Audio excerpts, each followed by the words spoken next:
Hey everybody, welcome to this episode of Think Business Live. Looking forward to talking with Shubber Ali. Shubber, it's great to connect with you. I'm looking forward to talking with you. You're the CEO of Garden for Wildlife, helping people get native plants to do good things in the environment. And I'm looking forward to talking about that. My dad was a master gardener. He would have loved talking with you. We grew up with a huge garden in my house, and my dad did all of our landscaping, all of our trees. I could talk about that for an hour. Um, so that was great. I'm a business coach, and I work with people all over the globe who are successful and stuck and get them unstuck.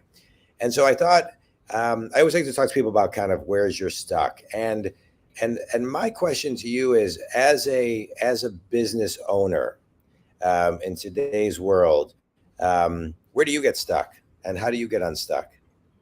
Well, it's interesting. There's probably four different dimensions of stuck for us. So there's the market side, there's internal to the company side, and there's our supply chain side, and then I think there's just kind of a overall stuckness that every startup goes through. So I'll take those in turn if that's okay.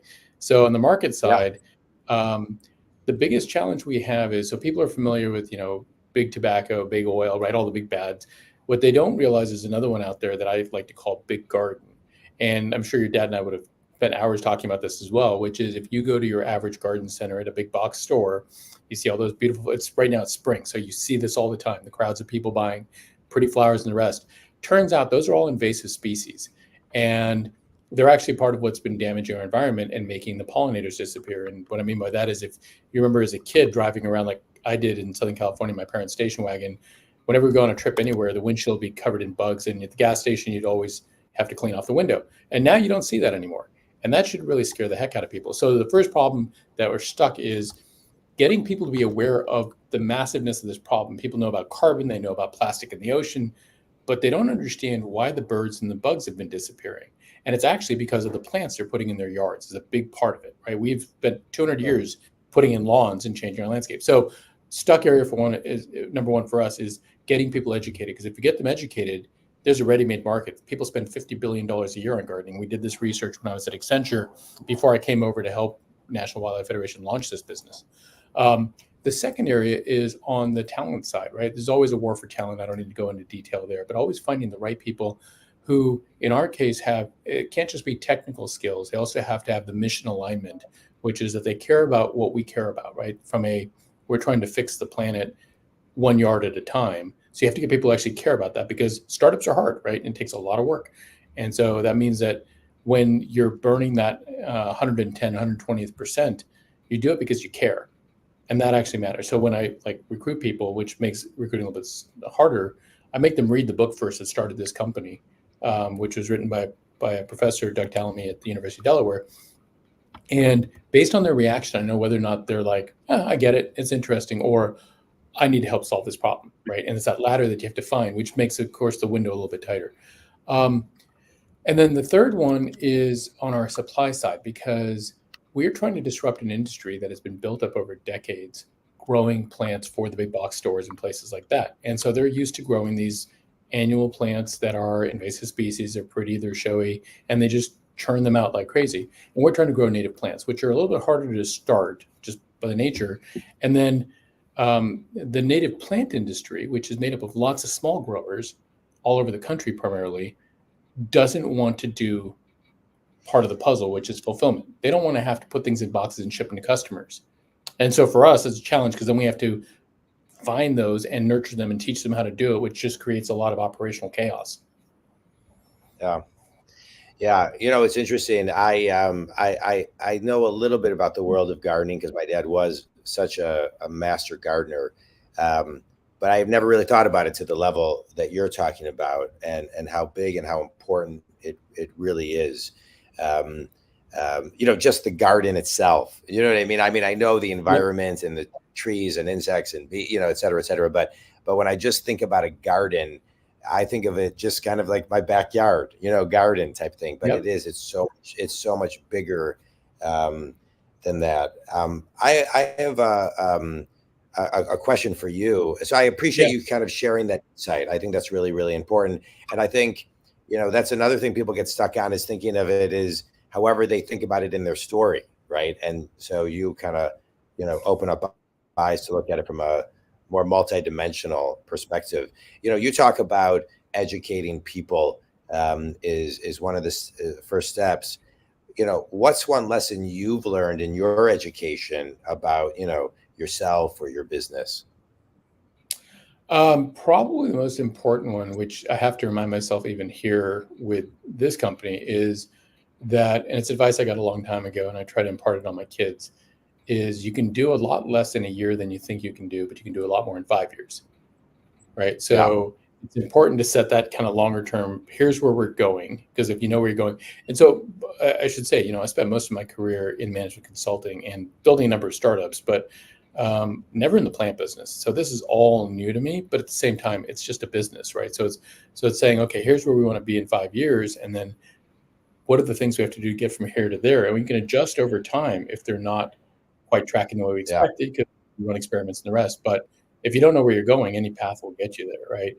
And so that's what I'm kind of having to actually, what's the expression, eat your own dog food, is do what I used to always tell my clients, right? Which is, okay, look, you got to figure out where you want to go, but then you got to like break it down to very tactical steps and get there. And sometimes it's frustrating because I can see where we could be, and there are things I want to go do project wise, but we simply don't have the resources to do all the things we want to do right now at once. Yeah. It's interesting. So you're talking about your kids, you're talking about, the path to get you there. When you look at your path that's gotten you here, right? You're talking about talking to your kids. I talk to my kids all the time. I have an 18 and 21-year-old. Who was a mentor of yours that helped you on your path? Yeah, so I've had a few. I've been really fortunate. I'd say, it started with my very first boss in consulting, going back to the early '90s at KPMG. Larry Jansky was a partner at KPMG here in Washington D.C. and brought me into what was the Aerospace and Defense Consulting Group. So again, very different background. I spent most of my time in like big tech and technology, but it was really interesting watching him work with clients, because he was very, what's the word? It's not self-effacing, because that's the wrong kind of thing, and it kind of puts off a negative connotation. But he was very humble, and the clients respected him more for it, because he didn't. Yeah. It was something he actually taught me as well, and actually one of the most important things he taught me, which I've said to every group of people who've ever worked for me, was, things happen, things go wrong, and you fix them. The sooner you know about them, the sooner you can fix them. He says, the only thing I don't ever want to be is surprised. Yeah. Right. So he's like, come to me if you got a problem, because if you don't, and then it's gonna. I mean, it's like there's an old expression that Dan Peraro, an author, I remember, I'll never forget this phrase he used in a book he wrote. He said, everybody's got their own baggage, and the baggage claim of life is there, and your baggage will just sit there and circle till eventually you pick it up. So it's like, you have to deal with things, because sooner or later you have to deal with things. So better to deal with it sooner when it costs less. Yeah. So good. I talk about that. I talk about that a lot as far as surprises. And it's funny. One of the things I do for clients is occasionally I'll interview people with them or for them. And we were interviewing with two owners of this company. I was interviewing somebody, and I asked the question, if you did something wrong, what would you do? And they said, not tell anybody. This is in front of the owners of the company. And I said, are you sure that you want that? Are you sure you want that to be your answer? And the interview was basically over. You can understand why. Yep. So it's so important. I love that. All right, let's talk about your business now. If somebody were to go to gardenforwildlife.com, this is going to be a gardenforwildlife.com. You've built this site, you're educating people on, kind of, native plants. I want to kind of do an extension of what you talked about earlier, as far as the multidimensional perspective of gardens and thinking about plants and insects and everything differently. What is, we're going to do a mini business course, 3 parts. So what are 3 things that you want maybe somebody who is either, new to your site or advanced going to your site to get out of your site? Number 1. Well, the first thing is that, so I described the problem that people face when it comes to native plants and gardening is kind of 3 steps. It's awareness, education, and access. So we solve all 3 in one place, because awareness is, again, you have to learn about native plants. If you're new on the journey, most people don't understand why native plants are important. They think plants are plants, right? So I'll come back to that. The second one is, once you know, oh, I got to buy native plants, and it's getting more and more coverage in the media. If you do Google search on the incidence of terms, it's trending upward in the right direction, and it spikes every spring because that's when people garden. But education is what's native to me. And this is really important, because just saying native plants isn't enough. And there are lots of people who sell native plants, but actually they're just native plants, but they're not native to your area. So you buy them, they're still the wrong plant to put in. Native has to be native to your specific area. They're the plants that evolved for that area to support the insects and birds of that area. And often over tens of thousands of years, or even longer. And everybody knows about the monarch butterfly disappearing. That's because we got rid of the milkweed. That's like the most extreme case, because its caterpillars can only eat one kind of plant. That's it. So when milkweed's gone, so are monarchs. But education, the way we solved it is, and this is why National Wildlife Federation is the one that built this, is they have a database of every single native plant, tree, shrub, and flower, perennial flower in the US at the zip code level. So when you come to our site, the first thing you do is you punch in your zip code, and you're only allowed to purchase what's native to where you are. And that's all you see. And so it takes out that work, right? Because friction's a big part of the challenge in a business process. And then the last one is access, right? You click buy, and the stuff shows up on your doorstep via FedEx. And then all you got to do is dig a hole, stick it in the ground, you're done. So that's kind of the arc of how we solve that. But breaking into 3 pieces. So first is that awareness, education, access. The next one is a different kind of education, which is financial education, because a lot of people don't realize, if you just did a side-by-side comparison of the annual that you would buy at like Home Depot or Lowe's or whatever, and one of our plants, you'd say, oh, well, this is twice as expensive as this one. Why would I buy this instead? It's like, well, here's the reason why. Because perennials come back every year, and they come back bigger and more beautiful, right? Whereas annuals, every year you got to dig a new hole, put it in there. So it's your labor and time, in addition to you have to keep throwing away the plant and buying a new one. So they're actually cheaper as a total cost of ownership point of view, and less labor. So you get to enjoy your garden instead of spending time digging and planting, which actually most people don't enjoy nearly as much as they think they do. I mean, I know I'd buy plants and then I just look at them. So that's the second piece, is understanding the economics of why perennials are better. And the third one is a bigger economic question, which is, for a lot of people, I'll give you an example. If any of your listeners have problems with, for instance, water drainage whenever it rains in their area. I live in Maryland. We get big thunderstorms, and that water goes rushing down to the big storm drains and off to the Chesapeake Bay. That's part of the reason that happens. It happened when I grew up in Southern California as well, right? Because if you look at turf, grass, the roots only go 4 to 6 inches deep. It's not very deep. But native perennial plants, their roots go as much as 15 feet down. And that's really good, because what it does is it opens up the ground. Because under grass, the ground is hard packed, so the water can't be absorbed, and so it runs down to the storm drains and carries all the pollutants and stuff with it. But when you have the opened up ground, the water can be absorbed. Why is that important for homeowners? Well, any homeowner who's ever had standing water or had things like water damage or flooding areas, whatever else in their yard, putting in a rain garden is a great way to save you a lot of hassle. And in certain places, like where I live in Montgomery County in Maryland, they actually pay me to put the garden in, because it actually helps them meet their environmental requirements around runoff. And so the county has approved to give me $7,500 to put in native plants in my yard. I mean, it's a free garden, right? Yeah, I love it. I love it. I wish my dad were alive to co-host this with me today. He would have loved it. He would have loved it. Yeah. I'm sure I would have loved talking with him about it. Yeah. Yeah, you would have. I mean, I grew up where, we had grapevine. I mean, I grew up in the suburbs, but we had this huge backyard and common areas in our backyard. We had strawberries and grapes and raspberries and apple trees and a huge garden. I mean, we grew everything. My dad grew everything. Where did you grow up? Yeah. I grew up in Michigan. Oh, Michigan. Yeah. Okay. Yeah. You'd have tons of stuff growing there. Yeah. Tons. I mean, we had tons, and he did it all by himself. I mean, it was, yeah. And my brother and I can't do any of it. I mean, it was amazing. Yeah.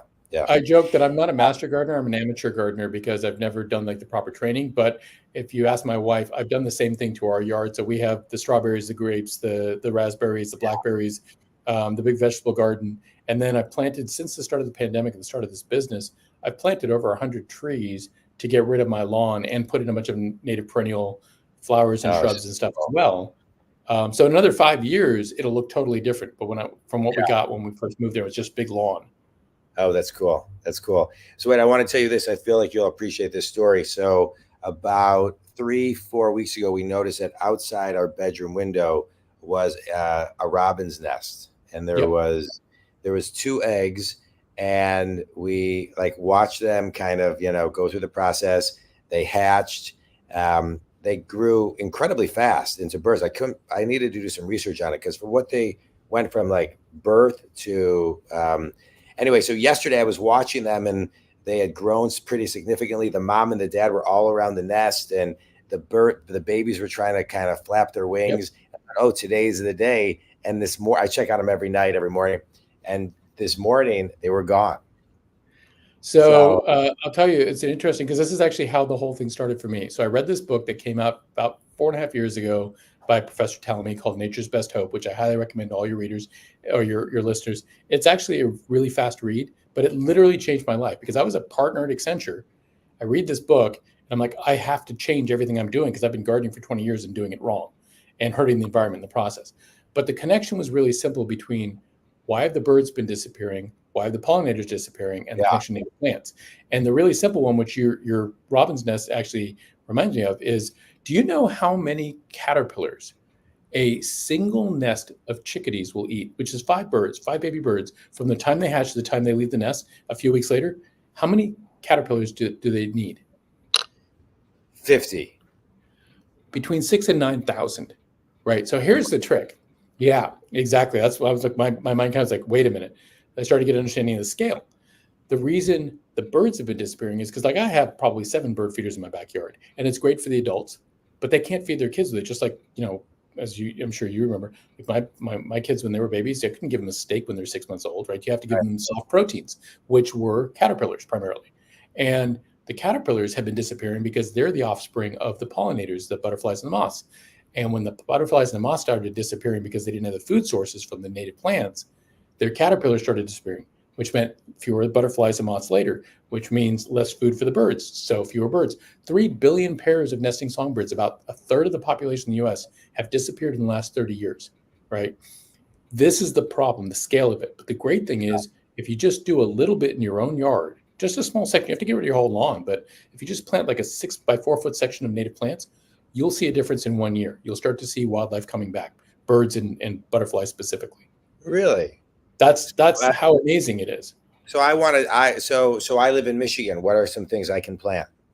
Well, if you give my zip code, I could pull it up for you. But it's if you go to gardenforwildlife.com, you can see it. But I want to show you. I don't know if you can see my screen or not when I show this, but I want to just show you 2 photos of my yard because I did this. So when I started, and I'm going to get myself in trouble by saying this, but when I started and I was still at Accenture, I was going to grow a little garden in the middle of my lawn. So I dug a lawn. I dug out a little pond, and I was on a lot of conference calls, the consulting conference calls, and I was on mute, and I had my shovel. So I dug a pond and filled my pond. Well, the interesting thing is, I put in the very first Plants Garden for Wildlife sold because they were a customer of mine.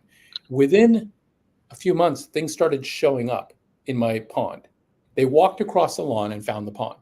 This is what that same pond looks like 1 year later. And it comes back every year. Like right now, it's starting to bloom again. Hold on. There we go. This is what that pond looks like 1 year later. That same piece of grass, that lawn, is now a huge wildlife sanctuary for butterflies, birds, bees.